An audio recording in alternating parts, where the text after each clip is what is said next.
my first time. For real? Yeah. Everything You gonna have to take it slow. This is my first time. This is my first time too. This ain't your first time. You've been doing My this. first time interviewing. You had guests, right? No. It's just We been your first guest on your podcast? Yes. Thank you. Dang. Thank you. I don't know if That's y'all all. episode is gonna drop first out of all of the guests, but interviewing today, yes. Okay. Well, hey, It's the thought that counts. just y'all know, whoever dropped first, y'all lucky. Y'all was an interview first. We got we was able to get booked first.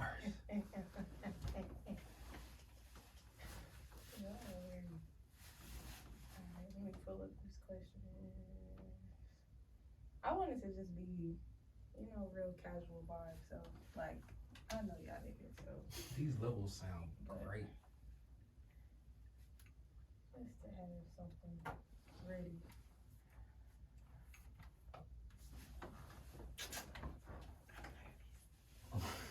Don't be. It's no pressure. No peer pressure.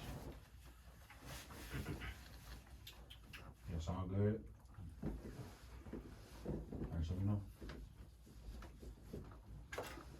Don't get nervous now. I am.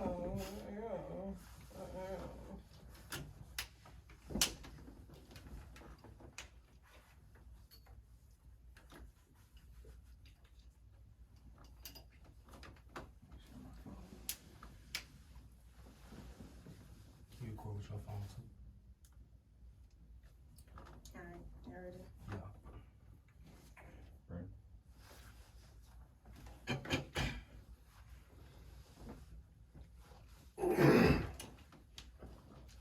Somebody out there?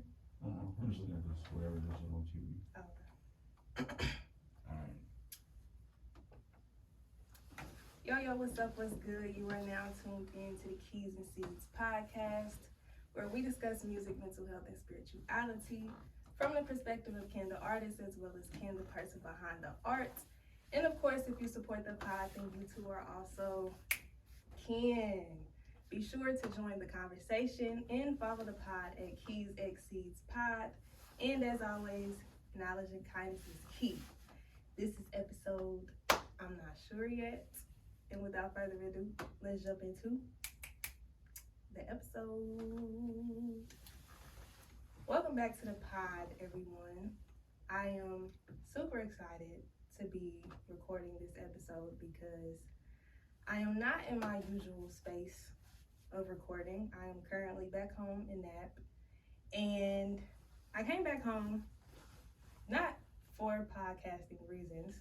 I came back home to support my best friend who just graduated from Butler. She got doctor on her name now, so shout out to my best, Ashanta. She just graduated from Butler Pharmacy School, and yeah, she worked hard for that. And I told her that I would not miss her graduation from the world, so that was my reason for coming back to Nap. Whenever I do come back to Nap, it's very intentional, but I'm the type of person I can never just take a break or vacation anywhere. If I go anywhere, I still have to be productive and get work in. So while here, I'm like, I just started the podcast. I know I have a list of people here in the city that I want to talk to. Of course, I'm not going to be able to get to everybody in one day and one weekend, but while here, I did book a space while here in Nap. Shout out to I Create Studios for allowing me to use their space today. And today, I have a few interviews lined up, but as of currently, I have the Flourish Avenue brand. These are the first guests that I'm interviewing on the pod. I'm not sure if this is going to be the first episode to release out of the guests that I'm interviewing today. Of course, I got to just make sense of things chronologically as far as content. But shout out to Flourish Avenue being my first guest on the pod. I'm super happy and excited to have these guys. Of course, I'm going to allow them to introduce themselves, but just to give my own introduction to these guys, every guest that I plan to have on the pod, I'm going to be very intentional about selecting. I know a few people have already hit me about wanting to be on the pod, and of course, some of those people are people who I'm already, you know, locked in with. Like, of course, no brainer. Like, you're on the list. And then other people, you know, I might not really know. I might not be familiar with their brand. But after checking them out, you know, if it's something that I feel aligns with what I stand on, then of course. But long story short, I'm not just bringing any and everybody on my platform. These are people who I genuinely support and rock with. And these guys behind this brand are individuals who I went to Ball State with. As many of you guys know, I went to Ball State. And it's so crazy, like, being in college, like, partying and, like, turning up with niggas that are, like, doctors and shit. Like, like, it's so crazy to, like, really be, you know what I'm saying, in the space and environment of college, but you're also interacting with people who are creative minds and people who are doing something great and positive, and these guys are examples of that. So again, shout out to Flourish. I will let these guys introduce themselves, let you guys know who they are and their brand. Whichever one of y'all want to go first. Okay. Thank you so much for that introduction. Of course. My name is Verge. I go by Visual Mania, 1/3 of Flourish Avenue. I'm a music recording artist, graphic designer, event planner. I do a few different things. So. What's up, everybody? My name is Tony. Thank you again for inviting us to this podcast. I'm also 1/3 co-founder of Flourish Avenue. Do you do anything else outside of flourishing? No, do you inspire? I mean, no. He said what I do besides flourishing. Almost kind of hard to answer that. Like, that's all we do is flourish. So. But no. Great answer. I also. I like that. Plugging the brand every answer. No, but I know, Verge, you do a lot of different things. I think when I first came across you, it was on some music vibes. Like, we had mutual friends, and I think, like, Flourish was a brand that I ended up coming across, like, later on in time, but I didn't initially meet y'all through the brand Flourish. Like, Verge, I think, like I said, I met you through mutual friends, and I knew you do music. And then, and we met, I think, through NABJ. NABJ. Association. Yeah, so, Black journalists. yeah, did you graduate with the journalism major? Journalism and telecommunications. That's what's up. So, yeah, I think I had met you through, like, some The journalism. first body meeting. When you got, students come to like the interest meeting. Uh-huh. It was that meeting. You remember that? Yeah. Yep. So I know. My boy is scholar. My boy really is scholar. He just humble. Period. He just humble. My memory is a little spotty, but I'll be remembering some stuff. I know we met, like, on some journalism type vibes.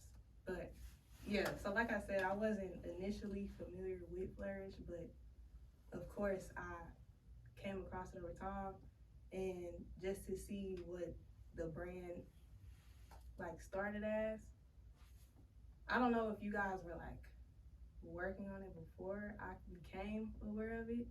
So, of course, I'm going to ask y'all and pick y'all brain on how the brand came about. But just to see how it's been able to flourish since, you know, Ball State, and to see what it is now as far as y'all pushing it in the city is really dope to see. So my question is, how did y'all two specifically link it up? And who's the third person? Because you said 1/3. It's only two of y'all here, so let the people know. Other co-founder of Flourish Avenue is our partner Isaiah Trailwell, aka Zeke. Congratulations, he's Shout out to Zeke, man. shout out to Zeke, man. Hey, brand new, soon to be father. You know. Congratulations, man. Congratulations, brother. He's a daddy. That's why Congratulations. he's not with us right now. Okay. We gotta take care of the family. So. Okay. Family first, that's our philosophy. But shoot, honestly, let me go back. Okay, the way Flourish started, honestly, it started as like an inside joke on Twitter, Right. between me and me and my other friends that we was about to we had plans, like it was like the end of one of the school years of Ball State, and we just like had a plan on moving together as a collective in like a new crib or whatever. I don't even think we had the crib picked out yet, but once we had the crib picked out, man, we were so turned up, we were so hyped because how the year ended. We was throwing parties, we was throwing day parties. Everybody's making their grade. Everybody's making their grades. You know how on social media everybody feels like the last like good summer was 2016. Yeah, it was that summer. It was that summer. It showed So we were summer just- 16. Yeah, like just like everybody else understands that, like you know, with the little puppy filter, like it was just going down that. Right. Yeah, The you Coachella right. Fire, Drake man. views was just Yeah. I totally forgot it was 2016. But yeah, so like us just joking on Twitter and stuff. Right. I had just tweeted like something like I can't wait till we move to Flourish Ave. Like, you know, just we like a creative collective. It was me, Tony, Isaiah, and our guy Demore. You know what I'm saying? Shout out to Nero. Gotta shout out to De Niro. Shout out to everybody who we eventually helped. You know what I'm saying? Who eventually came and helped us with Flourish down the line. But anyway, how it started, we ended up having plans to move to a crib. It was a big crib we ended up getting. So like it really wasn't nothing after the joke. Like it was just something we kind of had said amongst ourselves, like in the crib, you know. But as like the next school year started to fall, 2016. Once we start doing, I was doing parties at Be Here Now with my partner Robert Miles. Shout out to Robert Miles too. So I was doing parties up there. So that was like 2 blocks away from where we lived at, like kind of in the heart of the downtown College Muncie. You know what I'm saying? I can't even remember what the street name was. But anyway, like, so people used to. Yeah, Be Here Now was right off campus. Be Here Now used to slap. in the village. Yeah, Be Here Now used to slap. Shout out to DJ M Banks. I used to have him come up from Nap to Muncie, and he used to tear it down. Shout out to DJ Ray. But anyway, that's all in the past. Back to the whole thing with Flourish. So we would have after parties after our Be Here Now parties. Like M Banks or DJ Ray, they'd come to the crib and like they'd sit up like in the basement or set up like right up in the front. We had like how many rooms we had, bro? It was like a little country man. It was like a little country mansion, like a little. Upstairs had a kitchen too. Yeah, downstairs had a kitchen. It was a lot going on. It was a creepy house, but It was a lot going on. So like I me being a graphic designer, I just always want to make like a moment out of like an opportunity. Not saying I'm an opportunist, but at the same time, I'm really into movies and into visuals and things like that. And I just want to blow the moment up. If we having an event, I want it to look like the best thing, the biggest thing going.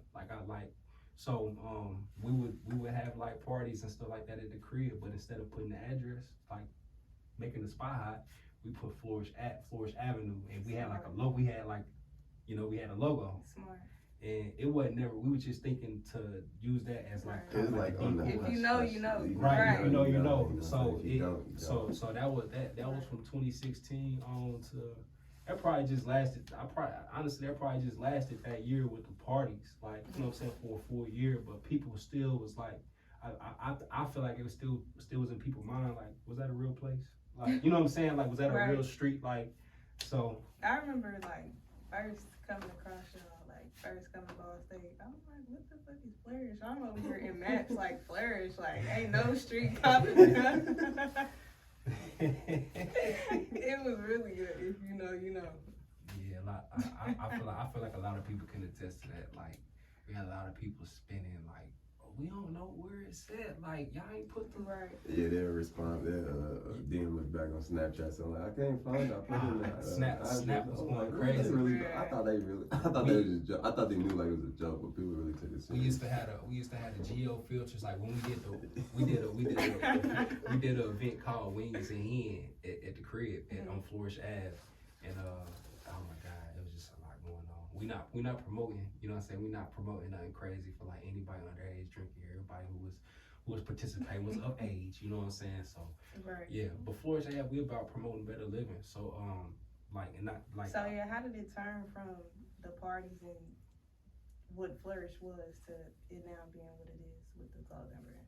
Well, I'm really gonna let Tony tell you, cause tell you how like we initially he initially went about that, but I came to him with a vision just as far as like with my music and stuff like that, Mhm. not solely saying Flourish is about that, but I like me and Tony, we have a lot of deep talks. Like we a couple years apart, but like this really my brother. You know, like we relate on a lot of things. Like we alike in so many ways, and we different in so many ways.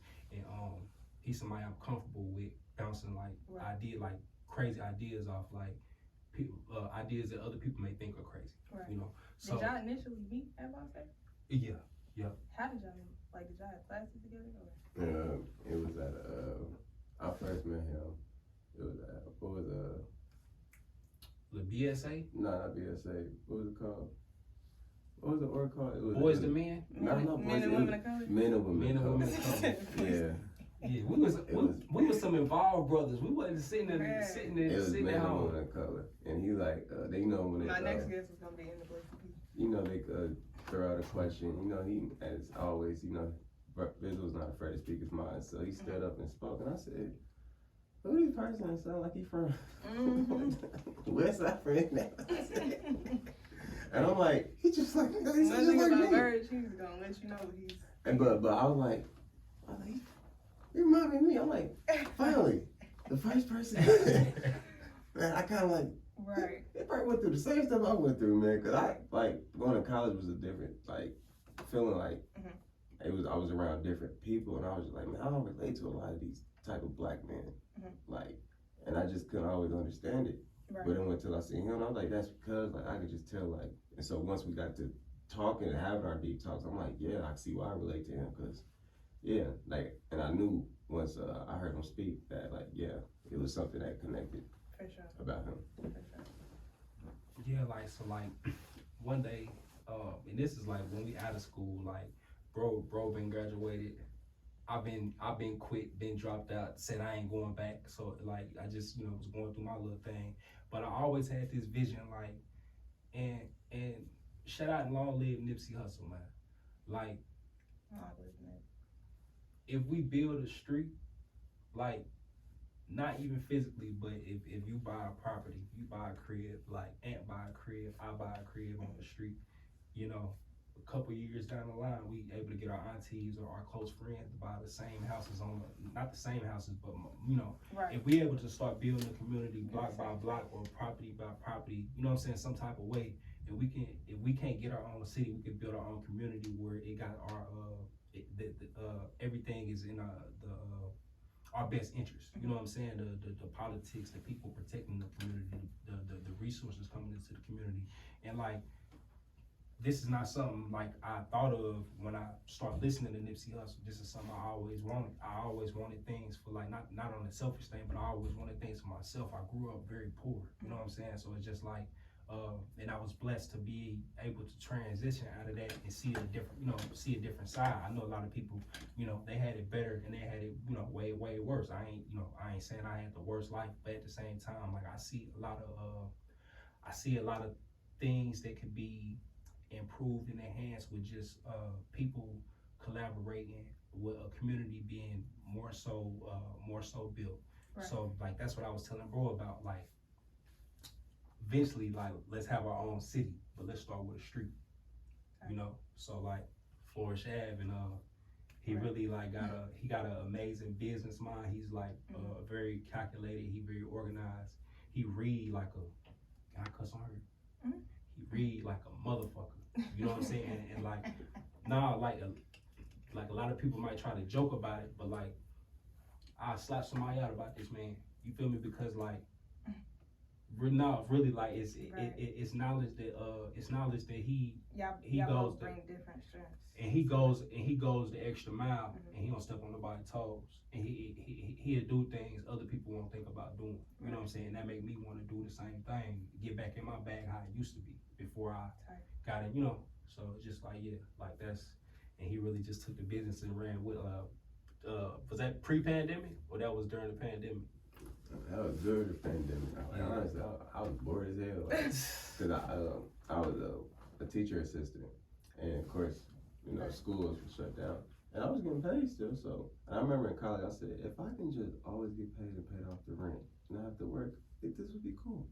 Until the pandemic happened, I was bored as hell, and you know, Verge, he's a musician, and he needed a character drawn.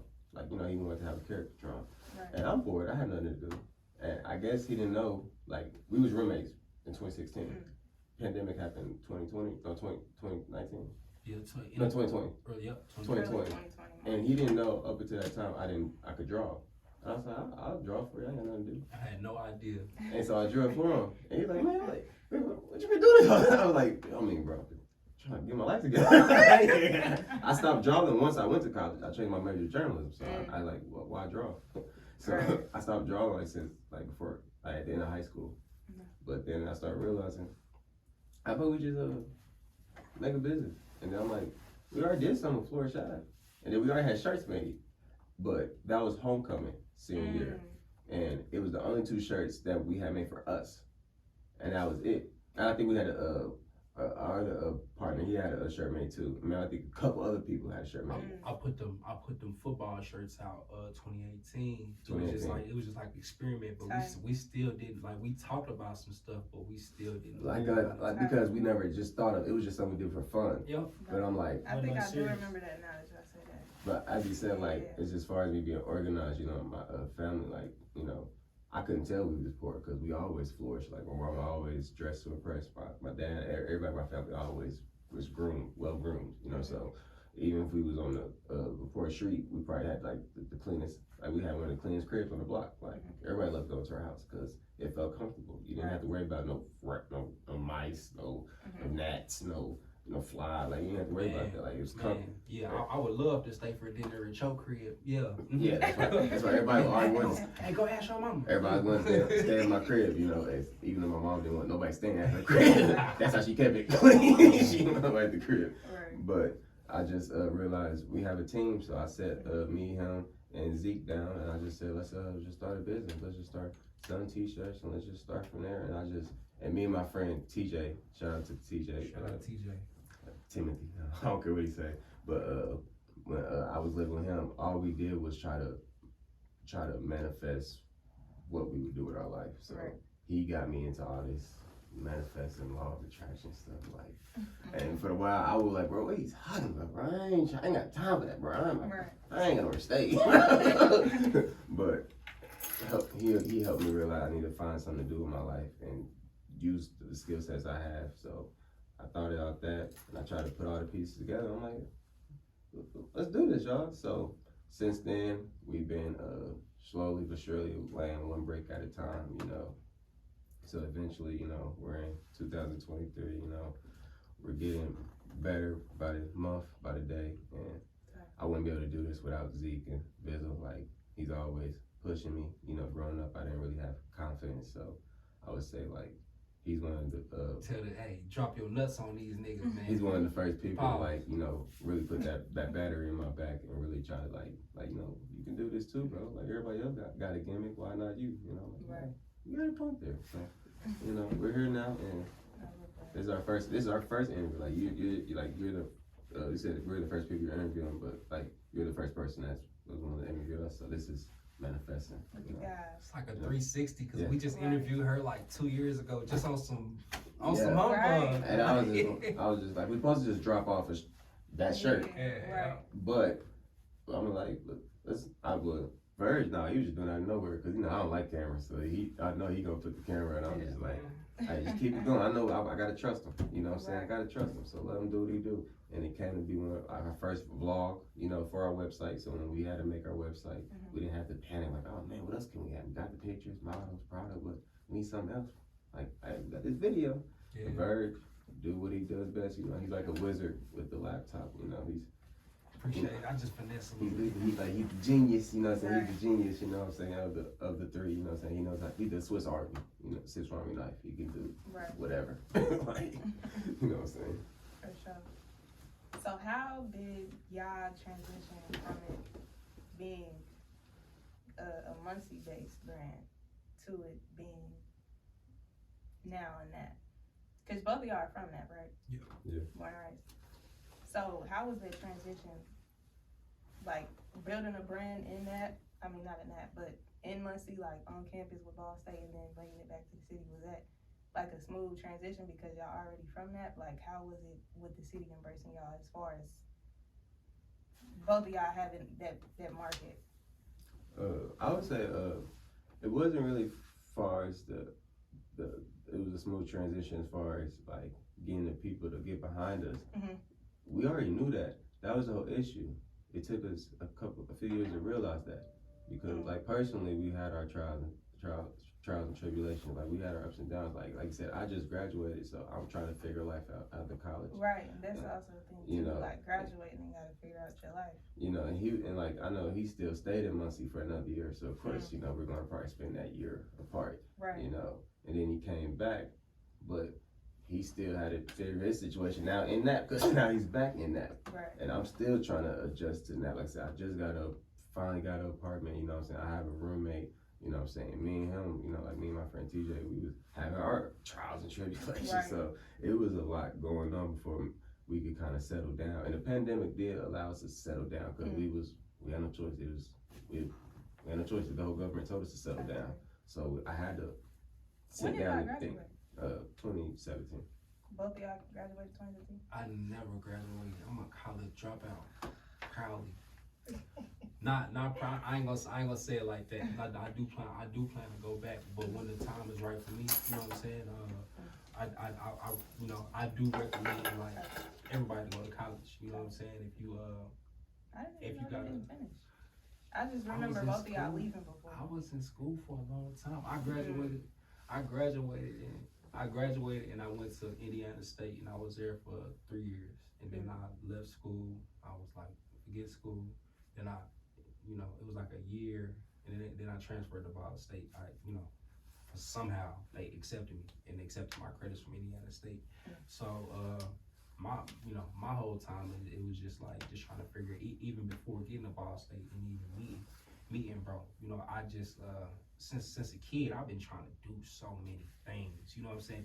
Just so many things to always have this like vision of an empire, cause I don't want nobody to work in my family or anybody I love for. I really want everybody to, going back to one of bro's saying, I really want everybody to get better, for real, you know what I'm saying? So like, to answer your question, I don't feel like it was a smooth transition at all. Like we had some real estate in a few people's minds still, but they weren't our target audience because they didn't live in Indianapolis. You know what I'm saying? So it's just like they probably like would show us some love, like with a follower or something, like when we first got our pages started. But like wasn't nobody like beating down our doors, like trying to get a t-shirt except our super close supporters. It was like our, you know, like people like you, people like people that helped us with the brand, you know what I'm saying, doing our first photo shoots and stuff like that. So I think one thing that did make it a little bit easier than some brands is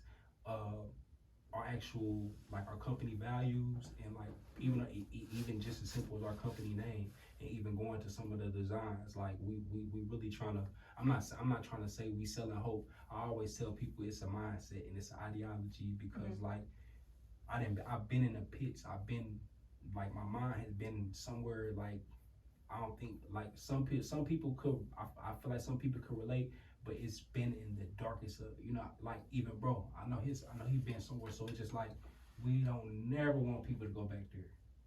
You know, so like Flourish, like we promote better living, we want people to get better, like so I think that kind of helps ease, you know, so like when we introduce the store to new customers, you know what I'm saying, who have no knowledge of like our store when we started back in Muncie. I think because like we get compliments on like we like what y'all brand stand for, like something like we get compliments on the designs as well. My boy go crazy with the designs and I go stupid with them too. But like more so, it's like, what do people feel good wearing? Like that's like, so, but at the same time, like, so it wasn't super smooth because like we had a lot of figuring out to do, and we was kind of scrambling just in our own turfs, in our own territories, you know, even Zeke, you know, so. But at the same time, like I feel like we all figured out a set of goals that we wanted, a set of values that we had for the company. Just run with it, like, so shit. When they come, okay, I feel like I can cuss. Okay, so when they come to it, we can let them know. Welcome to Flourish.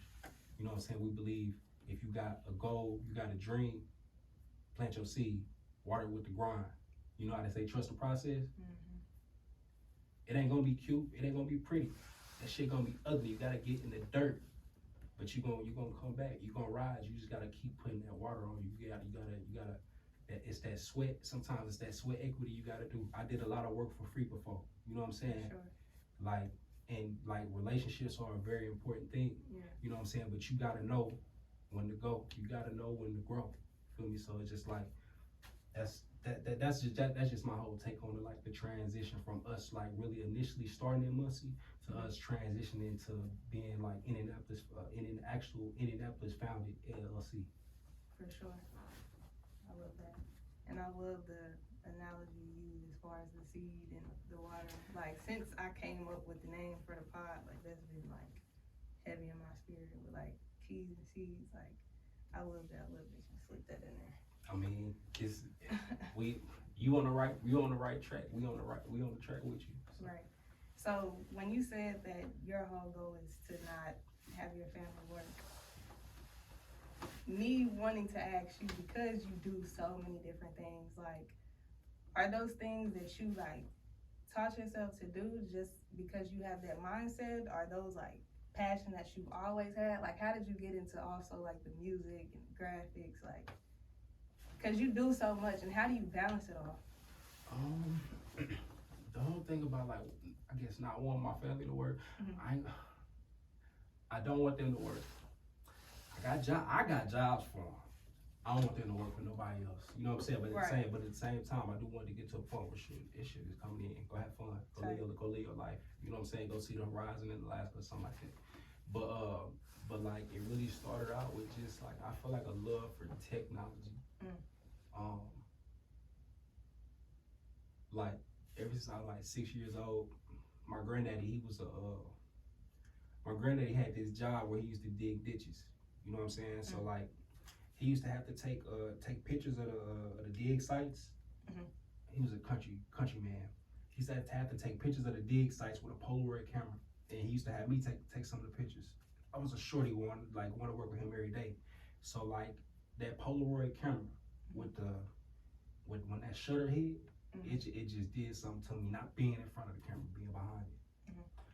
But I'm not a person that like taking photos nowadays. Like I wouldn't be a photographer. You know what I'm saying today. Right. But I think it started with that, and then like so my love for just art, cartoons. Like I was born in 1991, so by the time I was like 10, anime was big for us. I feel like the generation before me, like the Wu-Tang, it was kung fu movies. It was like kung fu and comics. You feel me? Okay. For like you see it now in a lot of people music, anime, like like people like Lil Uzi and stuff like that. So I feel like my generation really started getting on that. So I was really into drawing.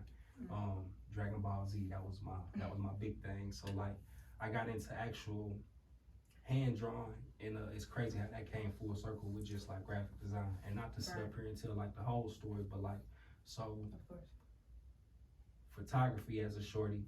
Now I do Photoshop. Drawing as a kid. Now I do like Illustrator and stuff like that. I can do characters and stuff like that. And I can do motion graphics, motion design. Music came from poetry. Like I like music a lot, but I more so wrote poems because like I just used to be mad at the situation I was in. And this is I used to go to school 43, like James Wilkin Riley. So like I used to stay in Marblehead Apartments right on Meridian, right next to Winona. Like old heads know this. Like nobody under like 26 to like really like know about this, but like it was, you know, it was rough.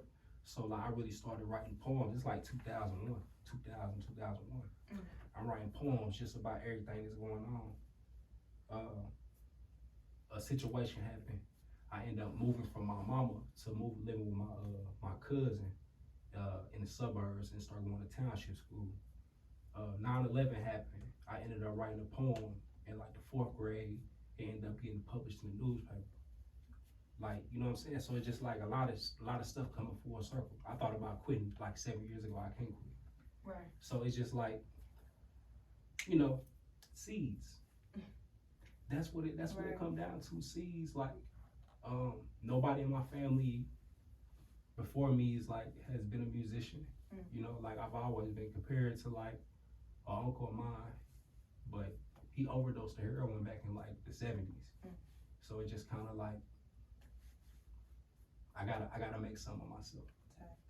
Well, with the things I'm good at and passionate about, I don't have to do things that make me unhappy to build the life I want. I see so many people breaking their back doing that. Okay. So that's really where my whole mindset comes from. For sure. So what do y'all see? This is kind of a two-parter. What do y'all see for the brand, like long term? Like what's next for y'all? But what do y'all see for yourselves individually too? Well, the one thing about that year that we was living together, like we also had a place that was I would say a sanctuary for students to come to and just chill, you know, kind of discourse, you know, kind of be able to pick each other's brains. So like we always was like educators, you know, and you know as he just went over, you know, we're both artists, you know, but Right. we also like to educate. And I believe like today with technology is such a convenience, you know, so it's kind of made us more irresponsible toward like holding us more accountable for our actions. You'll kind of always point the blame at other people now. You know, if you don't get your food made, you blame someone else. You blame the Uber driver. You don't kind of look at yourself like, just go cook then. You know, it's like sometimes it's not even about the money no more.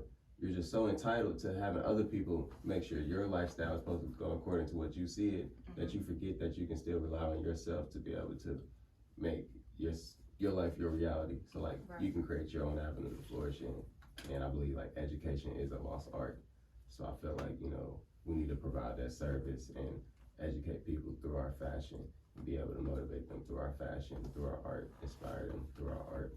Because, you know, nowadays, you know, technology, you know, like, okay, like the writers, you know, they're on strike because they say like AI is supposed to replace them. Like, it's not even, of course it's the money, but also it's just insulting to what they love to do, you know, and they're like, we still want to do this though. We're not, it's also the money, but we also still love to write. Exactly. We don't want to just look over an AI script and you're like, oh, yeah, okay, tweak here and there. No, we still have our own innovations, our own creativity that we want to put on paper, and you're trying to take that away from us as humans. So I feel like as humans, we have a right to flourish on our own avenue. Thanks. I definitely like just like to piggyback on what he said. Like really just to me at the end of the day, if we can build a community, you know, a community of like-minded people that want to progress in a positive manner, that want to build a better life or build this enhance the situation in a better way that they in. You know what I'm saying? Or if they feel like they satisfied, they can help the next person over. You know what I'm saying? Or they can help a loved one. So like, I really just want to build a community of like-minded people who feel good about what they're good at, who are open-minded to learn more things. Because like, I think that's the biggest thing. When you go through certain things, whether it's trauma or whether it's like a heartbreak, or you get I ain't gonna say you get stubborn, but you get set in your ways to where you don't want to open yourself up for love no more. You don't want to open yourself up for knowledge no more. You don't want to open yourself up to hear what the next motherfucker got to say because you just tired of it. And like, I understand it. You feel me? Like, but shit, 20, 30, like shit, you trying to live a long life. Like, you can't live a life like isolated like that. You know what I'm saying? Like, I want people to understand that you have value to give to the world. Like, a lot of people be forgetting that. A lot of people be waking up and being mediocre. And yes, I'm gonna say it. Sometimes I wake up and I just let it, I just let it go. But shit, you gotta wake up and be intentional, you know? Like, life's short. So building a community of positive individuals, like shit, who really can make a mark in this world. I want us to go on the history books. We ain't gotta be a cult. We could be a movement though, for sure. They shake this shit. You know what I'm saying? So that's my whole thing. For sure. Yeah, long live Huey Newton for real. For sure. I love it. So because I do speak about mental health and spirituality a lot on my platform, I do want to ask y'all, how do y'all stay grounded? And how important to y'all is y'all health mentally? Because I feel like life, of course, you know, walking in purpose, like, you know, all of that is great. And, you know, life is life. You know what I'm saying? Like, life is gonna always have its ups, it's gonna always have its downs. And even when you are walking in purpose, you're still gonna run into different challenges. And I feel like because life is what it is, life is also very busy and very loud. So how do y'all keep yourself grounded, and how important is mental wellness for y'all? Because I start off, I say the first thing for me is setting boundaries. And I can verbally say that now as a grown adult. I feel like I've always set boundaries. Like, I've never let anybody just like run over me. There have been people I feel like I respected, and like maybe they didn't have the reciprocated level of respect for me. And it was just like, okay, well, I gotta stop doing stuff. Well, you know what I'm saying? I gotta stop doing stuff for you on that level, because shit, you definitely wouldn't do it for me. You know what I'm saying? So it's just like, just setting boundaries first and foremost, because people can project on you. People can lean on you. They can gaslight you into certain things, and sometimes they don't even be intentional. You know what I'm saying? So it's just like, if you know one of your friends speak a certain type of way, and you just not in the mood for that, you don't have to always answer their call. You know what I'm saying? Like, if you're going through something, you can shoot them a text. But the way I am, I don't gotta explain nothing to nobody. You know what I'm saying? Like I just, but I do, you know, I am a child of God. Like, I do serve God. Like, so I'm not the like an almighty person, but at the same time, it's just like, once I take on something, I take on the accountability for something. I do something and it's finished. It's finished. Don't bring it back up to me if it's a period on. That sentence is over. We move past it. Right. But at the same time, like, you know, I'm not opposed to problem solving, taking care of things. I really just don't like dealing with nonsense. So setting boundaries really help eliminate that. Really just start doing that just as far like in business as well. You know what I'm saying? Like, just having a big heart. I feel like I got a big heart. You know, not everybody gonna say that, but I feel like I just be thinking about everybody else in their situation and what they going through, and like, oh, well, no, I gotta shave my rate because of this, and it's like, well, shit, you know, is the next person gonna do that for you? But you in this place of business, like, how is your business gonna be respected? Right. You know what I'm saying? Like, shit, somebody coming on a t-shirt, like, how is it gonna be? How is it gonna look that you're not on par with everything's not on par across the board. You know what I'm saying? So like, I think boundaries is a big thing for me. Brother, what you got? Yeah, I think boundaries was one of the first lessons I had to learn about improving my mental wellness, is that I have to find the boundaries that I want to set with others, because, you know, like you said, 9 times out of 10, a lot of people do unintentional things more times than they do intentional things, because, you know, they say your subconscious is stronger and whatnot. So once I started realizing that, I started to working on habits that can help improve my subconscious, so that my impulses can kind of lead to better decisions instead of like reactionary decisions. So I know, like, my mental health, like, understanding that I do need to realize I can't go cuckoo if I don't take care of myself, instead of trying to like let my pride get in the way, especially as us as men. I think the reason why we stress is because we be in denial of our mental health. And so a lot of us die in our 50s and 60s because, you know, high blood pressure, heart, you know, issues and all that, you know. So I think once I started realizing, when we start taking care of my mental health, start setting boundaries with people, like you said, start prioritizing my time, because I know a lot of times people, they'll envy others who value themselves. Facts. You know, and that's kind of what stops them, because you're just mad because other people want more for themselves. Right. And it's like, you can do it too. You should want yourself. that for yourself too. And it's okay if both of y'all can win.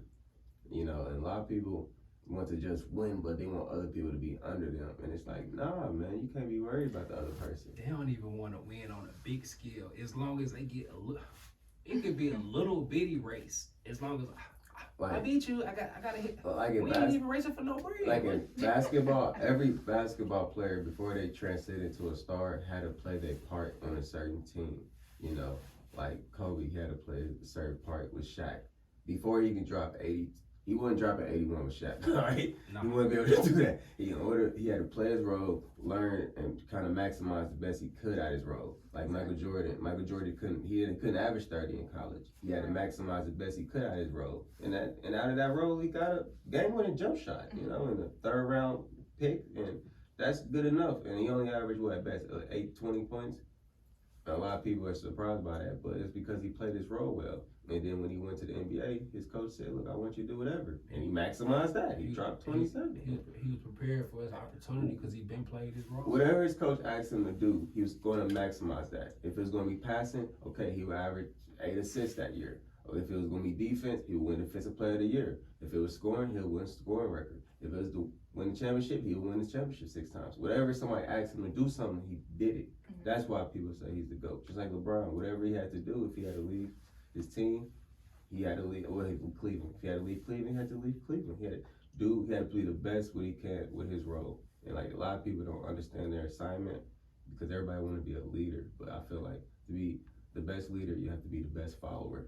A lot of people, they just follow the wrong people. Now you need to follow the right people. But if you follow the right people, can't nobody hate on you.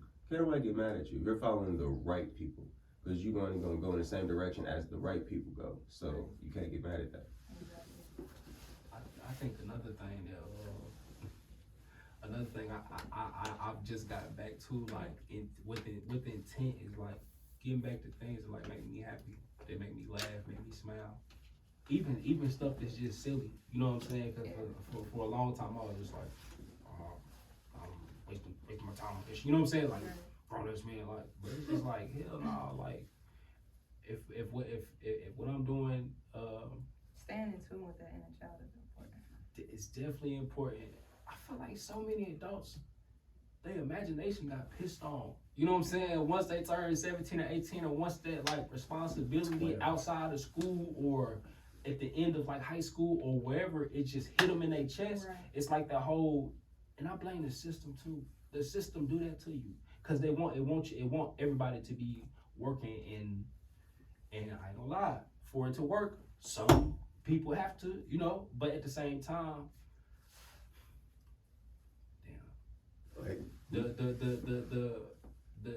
the sheep who knows that they're a sheep and that's a very dangerous person. So I just like people should just know like that you can break out of that. But I just feel like being in touch with that inner child and that imagination, because like the imagination and the creativity, that's what I'm all about. Like I'm always about like, well, how can we not bend the rule? How can we make a new rule to X out rule number 6, like just override that one. You know what I'm saying? Like, I just want to let's have fun, man. You only get one life to live.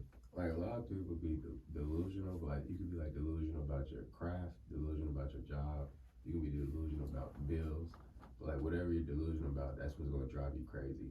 Because they say the greats are crazy too about their work, but delusion about something positive. A lot of people are making a lot of choices in negative situations. It's like, that's why they say like drug dealer kingpins could be CEOs, because y'all making the right strategic and executive decisions, but the outcomes are negative outcomes. Well, it varies. Like the outcome in legitimate business, like a negative outcome in legitimate business is financial loss. You know what I'm saying? Maybe a lawsuit.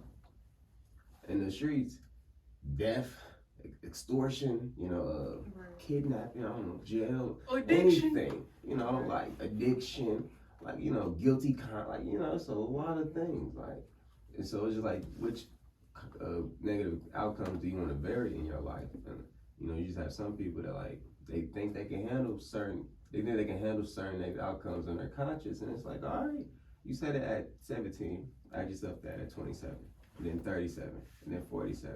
And then once you're 57, and then you still think that way, all right, man, you got me beat, and I ain't gonna even try to convince you, I'm good. You are who you are. Right. So one thing I almost forgot to ask you, Verge, how did you start the whole like charity basketball games? How did that come about?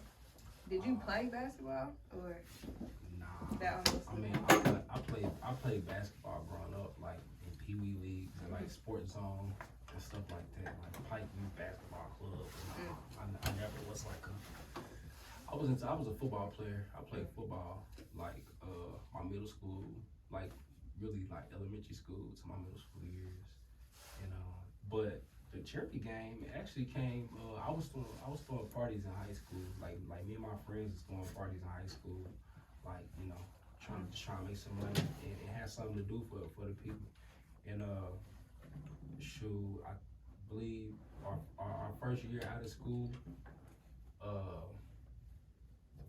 our first year out of high school, we came up with like we just had different events already going on, but like our winter event, we was throwing a basketball game, and I think me and my homie Ann Banks, shout out to Ann Banks, we was like, man, we need to like have a meaning behind it, like to really get people to come out, like what's the draw gonna be? And it was just like, all right, well shoot, it's Christmas time, it's around Christmas time, let's just get people to come out and bring like they canned goods and stuff like that. We're just gonna make it like a charity event. And it really started from there. So that was our first one was 2011, the winter of 2011. It's been going on for, this year would be like the 12th year, I think. You kind of caught me off guard with that, cause I usually think about it when I'm in winter, like fall winter mode, but because we used to do a football game throughout the summer times, but like once people, cause like shout out to South Beach that's my boy Rashid Nicholas, he's one of the founders too. Shout out to Steven Thompson, shout out to Kenny, you feel me? Shout out to Tones. It's a lot. It's like MGM. WMP, it was a big group, you know what I'm saying? Like I ain't gonna lie, like 12 to 15 people. But like we was just putting on these events, like these charity events, and we just used all our resources. Like Ann Banks, he was like the DJR group.